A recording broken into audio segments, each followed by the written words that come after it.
안녕하세요. 저는 최근 이혼을 하고 혼자서 딸아이를 키우고 있는 여자입니다. 왜 그런 말이 있잖아요. 결혼은 미친 짓이다. 저도 5년이라는 짧은 시간 동안 결혼 생활을 해봤는데 결혼은 정말 미친 짓이 맞는 것 같아요.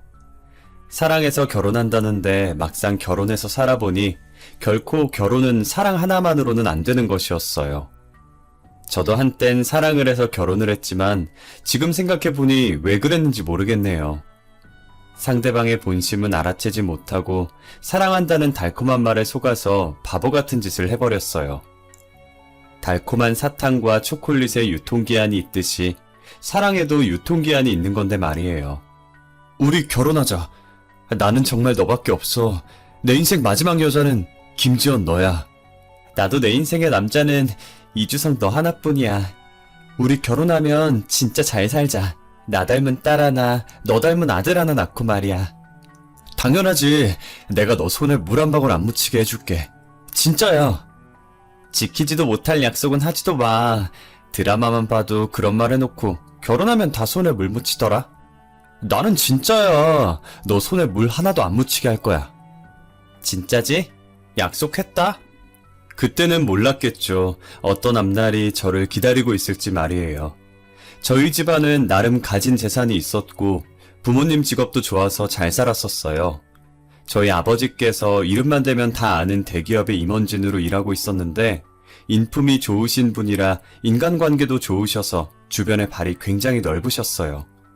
제가 한 번은 남자한테 크게 대인 적이 있어서 다시는 남자 안 만나겠다고 선언한 적이 있었거든요.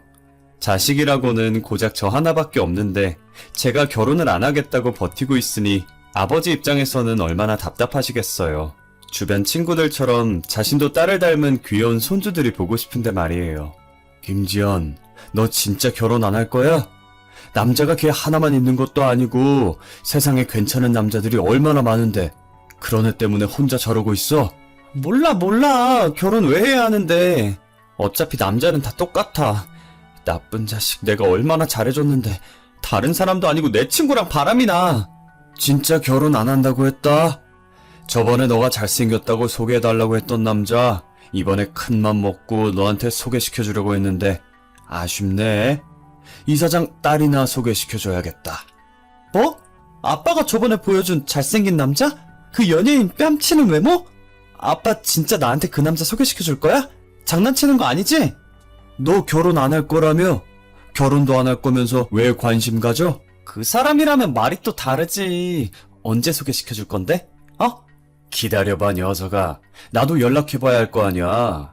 약속 날짜 잡으면 알려줄 테니까 미리 준비해놓고 있어. 피부과도 좀 가고. 여자의 피부가 왜 저렇게 칙칙해? 그렇게 아버지의 소개로 남편을 만나 1년 반 정도 연애를 하고 결혼했어요. 남편은 대기업까지는 아니더라도 100명 정도의 직원을 거느리고 있는 중소기업 사장이었어요. 친정아버지께서 저희 남편을 되게 좋아하셨었어요. 젊은 나이에 회사 차려서 저렇게 열심히 살기 힘들다면서요. 요즘 애들 같지 않게 책임감도 강하고 일에 대한 애정도 많다면서 칭찬을 아끼지 않으셨어요. 돈 잘 번다고 펑펑 쓰지 않고 돈 관리도 잘했는지 차곡차곡 저축해서 저희 신혼집으로 4층짜리 전원주택을 해왔더라고요. 평소 자기관리 철저하고 꼼꼼한 건 알았지만 이렇게 돈 관리까지 철저할 줄은 몰랐어요. 남편은 일뿐만 아니라 저한테도 다정하고 가정적인 남자였어요. 손에 물 한 방울 안 묻히겠다는 말이 거짓말이 아니었는지 퇴근 후에 피곤할 텐데도 제 옆에 와서 집안일을 도와줬죠. 됐어. 당신 일하고 와서 피곤할 텐데 굳이 안 도와줘도 돼. 손에 물 한 방울 안 묻힌다는 말 잊었어? 남자가 한 번 뱉은 말은 지켜야지. 혹시라도 제가 설거지를 할까봐 빠르게 식사를 끝낸 남편이 먼저 싱크대를 차지했어요. 그렇게 저는 남편과 함께 남들이 부러워하는 행복한 신혼생활을 유지했었죠. 하지만 이 행복도 그리 길지 못했고 반년하고 조금 지났을 때 일이 터지고 말았어요. 대기업 임원진으로 일하고 있던 친정아버지께서 해고를 당하게 된 거예요. 저희 아버지는 잘못된 것을 보면 그냥 넘어가시는 분이 아니셨거든요. 무조건 잘못된 것을 바로잡고 가셔야 하는 분이셨어요. 그래서 익명으로 회사 내부에서 일어난 비리들을 고발했는데 고발한 범인이 아버지라는 게 밝혀지면서 내부 비리 고발로 해고 통지를 받으신 거예요. 미안하구나. 그래도 아직은 내가 일을 해야 너가 시댁에서 무시를 안 당하는데.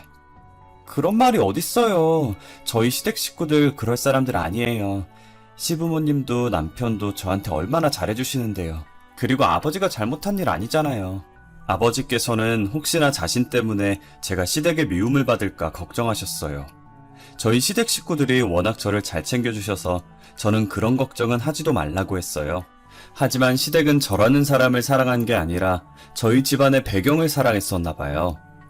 친정아버지께서 비리고발로 해고당하신 걸 아시고부터 저를 대하는 태도가 완전히 달랐어요. 한없이 다정하고 저밖에 모르던 남편은 저희 집안과 저를 무시하기 시작했고 친정은 이제 없다고 앞으로 시댁에만 효도를 하라고 하더라고요. 당신은 어째 제대로 하는 게 하나도 없어? 장인어른을 닮아서 그런가 융통성도 없고 눈치도 없고. 우리 아빠가 뭘 그렇게 잘못했는데? 아빠는 잘못된 걸 바로잡으려고 한 죄밖에 없어. 대기업 임원진이라도 결국은 남의 지갑에서 나오는 돈 받으면서 사는 월급쟁이일 텐데 그냥 입 닫고 계시면 될걸 왜 굳이 나서서 일을 이렇게 만드시는지. 너 말을 왜 그렇게 해? 당신은 얼마나 떳떳한데. 솔직히 비리 없는 회사가 어딨어? 그리고 당신 회사에도 비리가 있을지 어떻게 알아? 됐고 이제부터 처가에 해다 바친 거 다 끊을 거니까 그렇게 알아. 너도 앞으로는 우리 집만 신경 쓰라고. 원래 효도는 며느리가 하는 거야. 너도 머리가 있으면 생각을 해봐. 지금 네가 어느 쪽에 붙어야 좋을지. 남편은 저를 보며 답답하다는 듯 한숨을 쉬며 고개를 좌우로 흔들더니 소파에 올려진 겉옷을 들고 밖으로 나가버리더라고요. 그렇게 저희 사랑의 유통기한은 친정아버지께서 해고를 당하신 뒤로 끝나버렸어요. 친정집은 일하는 사람이 친정아버지밖에 없었는데 해고를 당해 일을 할 수 없으니 갈수록 집안이 기울기 시작했어요. 그래도 재산이 있어서 일을 하지 않아도 생활은 가능했지만 예전처럼 풍족하게 쓰진 못했습니다. 와중에 저는 임신을 하게 되어 제 몸 챙기느라 친정에 신경을 쓰지 못했어요. 시댁 식구들 중 저의 임신 소식을 반기는 이는 아무도 없었어요. 아무래도 눈엣가시라 이혼시켜도 모자랄 판에 임신을 하니 누가 좋아하겠어요. 시어머니는 제가 임신을 하든 말든 안중에도 없었고 오히려 더 혹독하게 시집살이를 시켰어요. 이러다 아이가 잘못되는 게 아닌가 싶을 정도로 저를 부려먹었어요. 얘, 몸이 이렇게 굼떠서 어떡하니? 저기 뭔지 안 보여? 내가 기관지 안 좋다고 구석구석 닦으라고 했어 안 했어? 죄송해요 어머님. 어디서 이런 애가 우리 집안에 들어와선. 이래서 집안의 여자를 잘 들여야 한다고 하는 거야. 저는 아침 저녁으로는 남편 시중을, 낮엔 시댁 가서 시어머니 시중을 드는 게 일상이었어요. 시댁 식구들은 하루라도 저를 안 부려먹으면 가시가 돋는지 매일 빠짐없이 저를 식모처럼 부려먹었죠. 당신 아침밥 안 차려놨어? 어떻게 일하는 사람 밥을 안 해놓을 수가 있어? 미안해. 내가 지금 홀몸도 아닌데다가 어제 너무 무리를 했는지 몸이 안 좋아서. 내가 마음이 넓어서 이번 한 번은 넘어가 주는 거야. 내일부터는 무슨 일 있어도 아침밥 차려놔. 알겠어? 제가 시댁에서 시집살이 당하고 있다는 걸 알지만 남편은 안중에도 없었어요. 그렇게 밥이 먹고 싶으면 자기가 조금 일찍 일어나서 밥 해먹으면 될걸 굳이 저한테 차려달라고 난리치는 통에 저는 몸이 아파도 남편 아침밥을 차려줘야 했어요. 그렇게 무사히 딸을 출산했고 저는 딸을 보며 하루하루를 버텼어요. 하지만 딸이 12개월이 넘도록 옹알이를 하지 않았고 제 눈을 바라보지도 못했어요. 심지어는 돌잡이 때 물건을 잡아야 하는데 손으로 물건을 잡지도 못하더라고요. 저는 그런 모습을 보고 걱정되는 마음에 아이를 데리고 소아전문병원으로 향했어요. 어머님, 아이가 아무래도 유아 자폐증을 앓고 있는 것 같네요. 그래도 아직 어려서 약물 치료하다 보면 여기서 더 악화되지는 않으니 너무 상심하지는 마세요. 저희 아이 평생 이렇게 살아야 하는 건 아니죠? 태어난 지 이제 겨우 1년밖에 안 됐어요. 저 딸아이와 하고 싶은 게 너무 많아요, 선생님. 자폐증은 완치가 없어요. 제가 확답을 드릴 수는 없지만 약물 치료도 하고 어머님이 집에서 아이를 잘 지켜봐 주시면 분명히 좋은 소식 들으실 수 있을 거예요. 저는 저희 딸이 자폐아라는 판정을 받고 집에서 얼마나 울었는지 몰라요. 뱃속에 있을 때 제대로 태교를 하지 않아서 그런 거라며 제 탓도 많이 했어요. 남편도 아이가 자폐아라는 걸 알고 전부 제 탓이라고 하더라고요. 뭐? 다이가 자폐아라고? 그러게 뱃속에 있을 때 애한테 신경을 써야지 뭐 한 거야. 애초에 당신 유전자에 장애 유전자가 있던 거 아니야? 뭐? 장애 유전자? 이게 다 내 탓이라는 거야? 그리고 뱃속에 있을 때 신경을 쓰라고 만삭이 되도록 부려먹던 사람들이 누군데 당신이랑 어머님이잖아. 그럼 애가 저 지경이 된 게 나랑 어머니 탓이라는 거야? 네가 뱃속에 있을 때 애한테 신경 안 쓰고 뭐 했냐며. 나 그때 무거운 몸 이끌고 네 밥 차렸어. 시댁 가서 뒤치다꺼리 다 했다고. 너는 내가 시댁에서 시집살이 당하는 거 알면서 보고만 있었잖아. 남편이 제 탓만 하길래 제가 악에 받쳐서 소리를 지르니 아이가 놀라서 울더라고요. 저는 아이를 안아들고 같이 울었고 남편은 지긋지긋하다면서 집을 나가버렸어요. 나가버린 남편은 결국 집에 들어오지 않았고 저와 딸은 울다 지쳐서 잠이 들었어요. 그 뒤로도 3년 동안이나 시댁 가정부 노릇을 했고 딸아이는 유아치료를 받고 있었어요. 저 혼자서 아이를 키우다시피 했었는데 어느 날부터인가 시댁에 갔다 온 날 저녁마다 안방 침대에 여자 머리카락이 떨어져 있는 거예요. 처음엔 제 머리도 길고 떨어져 있는 머리도 길어서 당연히 제 거라고 생각했고 그리 심각하게 받아들이지 않았었어요. 그런데 이게 며칠 동안 반복되니 불안한 마음이 들긴 했지만 애써 모른 척했어요. 저와 결혼도 했고 딸까지 키우고 있는데 설마 안방까지 여자를 데리고 와서 바람필 거라는 생각을 하지 않았고 만약 만났더라도 잠깐 즐기는 여자겠지 생각하며 불안한 마음을 달랬습니다. 혹시라도 남편 옷에 붙어있던 건데 남편이 겉옷을 벗다가 떨어뜨린 걸 수도 있잖아요. 하루 종일 시댁에 붙어있어서 머리카락 떨어질 일이 없는데 요즘 따라 머리카락이 왜 이렇게 많이 떨어져 있지? 당신 혹시 집에 여자 데리고 온 적 있어? 그게 무슨 소리야. 당신 머리카락이겠지. 쓸데없는 소리 할 시간에 나한테 내조나 잘해. 요즘 밥이 왜 이렇게 부실해? 내가 주는 생활비 제대로 쓰고 있긴 한 거야? 생활비 겨우 50만원 주면서 뭘 바라는 거야. 공과금 내고 나면 얼마 남지도 않는 것 쪽에서 이만큼 해준 거면 잘하는 거지. 저는 혹시나 하는 마음에 살짝 떠봤는데 남편은 쓸데없는 소리 하지 말고 내조나 잘하라면서 제게 내조만 요구하더라고요. 그때까지만 해도 제가 딸 잘 키우고 시댁에만 잘하면 남편이 다시 제게 돌아와 가정을 지킬 수 있을 줄 알았어요. 하지만 머리카락은 계속 떨어져 있었고 저는 남편 몰래 안방에 소형 CCTV를 설치했어요. 남편이 잘 때 몰래 녹화된 영상을 확인했더니 역시나 예상대로 여자를 안방에 들였더라고요. 남편은 제가 영원히 모를 줄 알고 3년 동안이나 계속 여자를 들인 것이었어요. 그 여자는 마치 저 보란 듯이 안주인처럼 행동을 하면서 침실에 일부러 머리카락을 떨어뜨리고 있더라고요. 자기야, 얼른 와. 여자 기다리게 하는 거 아니다. 조금만 기다려봐. 내가 며칠 전에 아주 기가 막힌 와인을 사왔단 말이야. 와인? 안 그래도 와인 먹고 싶었는데 잘 됐다. 와인에 어울리는 옷으로 갈아입어 볼까? 머리도 좀 빗고 간만에 친구들한테 자랑 좀 해야겠어. 여자는 한두 번이 아닌 듯 자연스럽게 제 옷장을 뒤져서 옷을 갈아입었고 제 화장대에 있던 빗으로 자신의 머리를 빗더니 떨어진 머리카락들을 치우지도 않았어요. 저는 이대로 두면 안 되겠다는 생각에 시어머니를 찾아갔어요. 어머님, 그이가 아무래도 바람을 피우고 있는 것 같아요. 뭐? 바람? 너 증거는 가지고 그런 말 하는 거야? 증거도 없이 우리 아들 바람 핀다고 몰아가면 안 되는 거 아니니? 제가 증거도 없이 어머니께 찾아왔겠어요? 여기요. 이 영상이 그 증거예요. 아니, 너가 얼마나 내조를 못했으면 우리 아들이 딴 맘을 가져. 너가 매력이 있으면 내 아들이 딴 여자한테 눈길이나 줬겠어?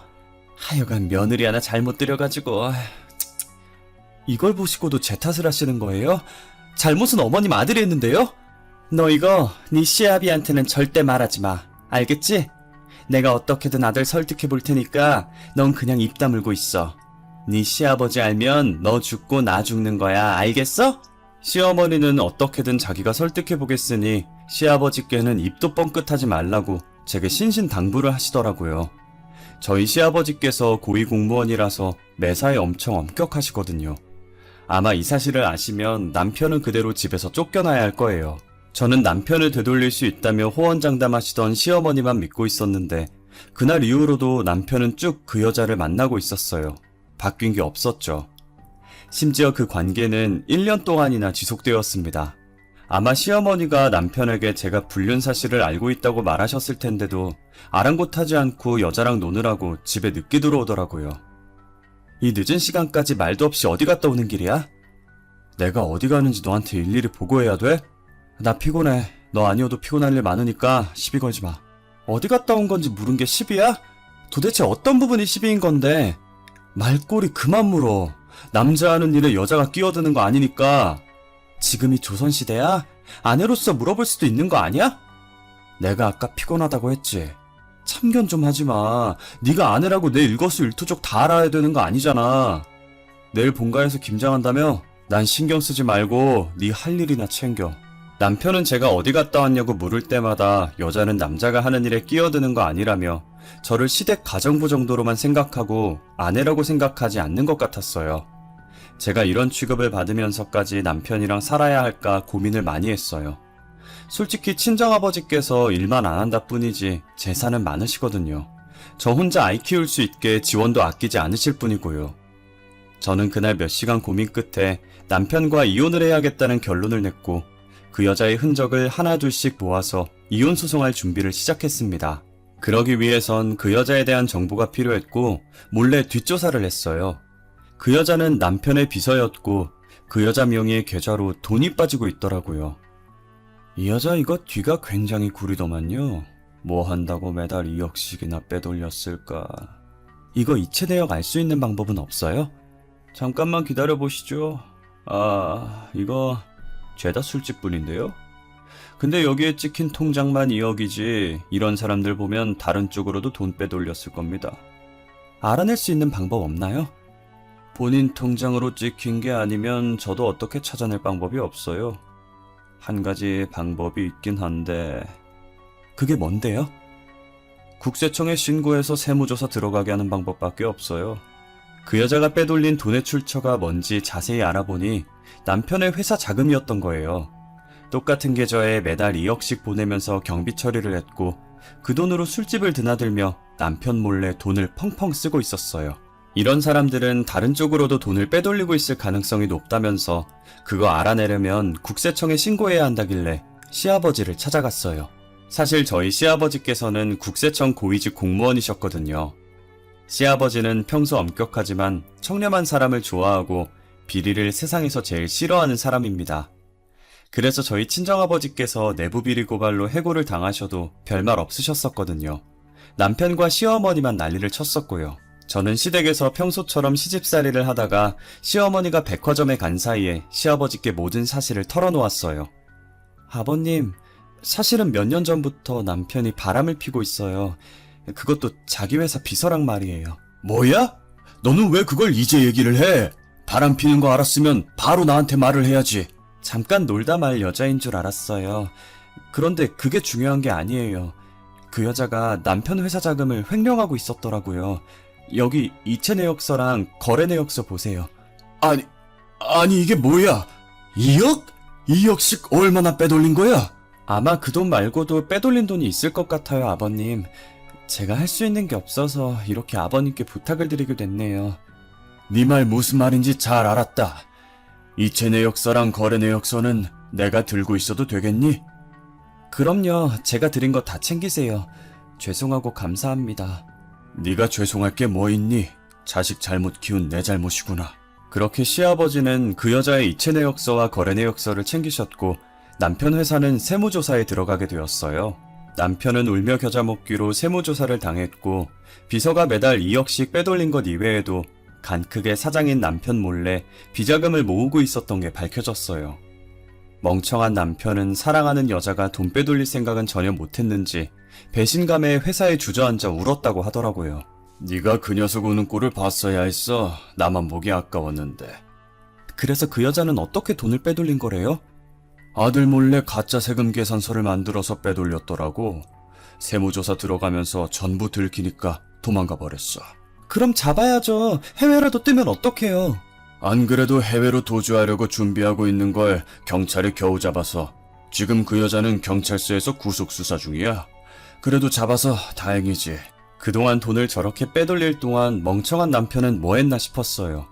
자신은 진짜 사랑이라고 생각하고 그 여자가 뒤에서 자신 몰래 뭘 하고 있는지도 몰랐겠죠.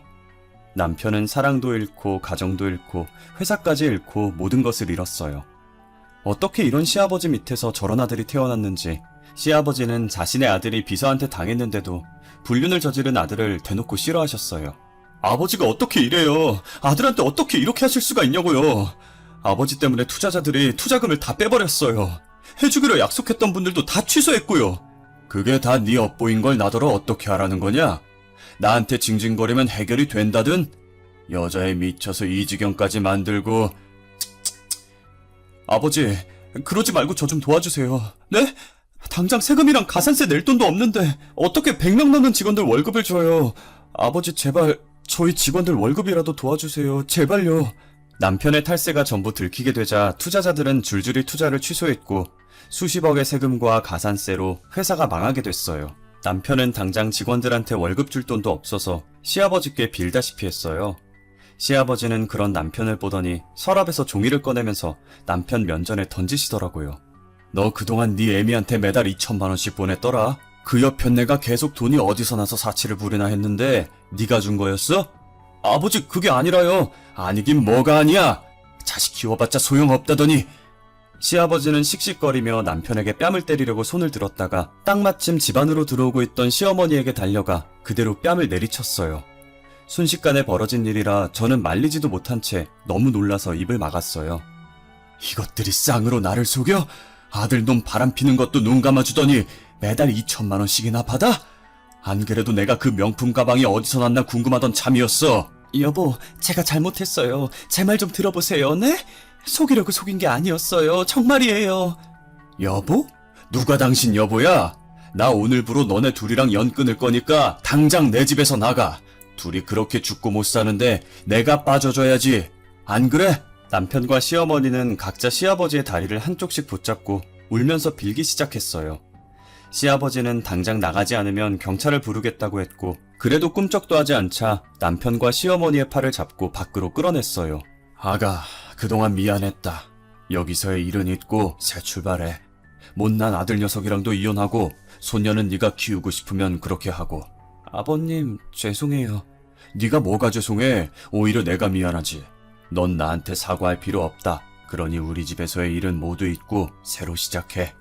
저는 며칠 뒤 그동안 모은 증거들로 남편에게 이혼 소송을 걸었어요. 남편은 이제 비서도 없고 집에서도 쫓겨나니 다시 제게 붙으려는 심산인지 낯짝 두껍게 저한테 연락을 했더라고요.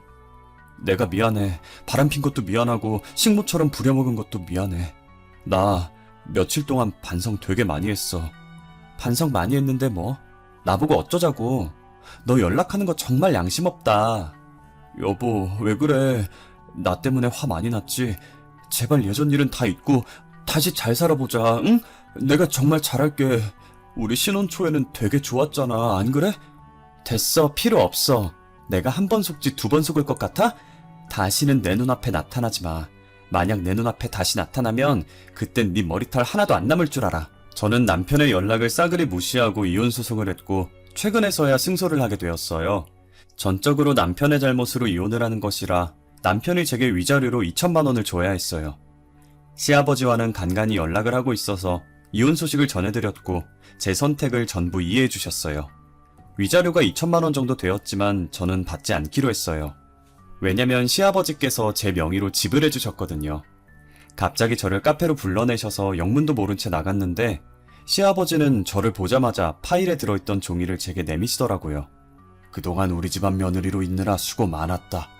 며느리 노릇하느라 얼마나 힘들었어. 약소하지만 내가 줄 수 있는 게 이것밖에 없구나. 아버님, 이게 뭐예요? 건물 계약서를 왜 저한테? 며느리랑 손녀한테 주는 마지막 선물이라고 생각해줘. 아버님, 저는 이거 받을 수 없어요. 무슨 소리야? 너는 충분히 받을 자격이 돼. 이보다 더 큰 걸 해주고 싶었는데 못난 시아버지, 할아버지라 너무 미안하구나. 제가 안 받으려고 하자 시아버지는 건물 계약서만 두고 먼저 자리를 뜨셨어요. 친정 부모님께도 말하니 그냥 받으라고, 안 받으면 시아버지 마음이 불편할 거라고 하시더라고요. 그래서 저는 현재 시아버지께서 사주신 집에 들어가서 딸과 함께 살고 있어요. 여전히 시아버지와는 연락도 하고 가끔 저희 집에도 오셔서 생활비 조금과 딸 용돈을 주시곤 하세요. 제가 안 받겠다고 해도 돈을 집 안으로 던지고는 빠르게 나가버리십니다. 저는 어쩔 수 없이 돈을 받아들고 문자로 고맙다는 인사를 해요. 시아버지께서는 그렇게라도 저희 딸에게 할아버지 노릇을 하고 싶어 하셨어요. 만약 시아버지께서 저희 딸이 보고 싶다고 하시면 언제든 보여줄 생각이에요. 요즘 딸과 둘이 살면서 드는 생각인데 왜 진작 이혼을 하지 않았나 싶어요. 처음엔 남편이 밖에서 여자들을 만나고 다녀도 제 가정만 지키면 괜찮을 줄 알았거든요. 그런데 지금 생각해보면 사랑도 없이 껍데기만 부부인 게 무슨 소용이 있나 싶고 시집살이 살면서 왜 그렇게까지 미련하게 버텼는지 5년이 넘는 시간이 후회가 되네요. 시간을 돌릴 수 있다면 더 험한 꼴 보기 전에 이혼을 했을 거예요. 아니 아예 그 인간이랑은 결혼 자체를 하지 않았을 거예요. 지금 제 이야기를 들을지는 모르겠지만 만약 듣는다면 한마디 해주고 싶네요. 야 이주성, 너 같은 똥차가고 나한텐 벤츠 오더라? 그러니까 귀찮게 연락 그만두고 내 앞길 막지 마라. 머리털 다 뽑아버리기 전에. 여기까지 제 사연입니다. 들어주셔서 감사합니다.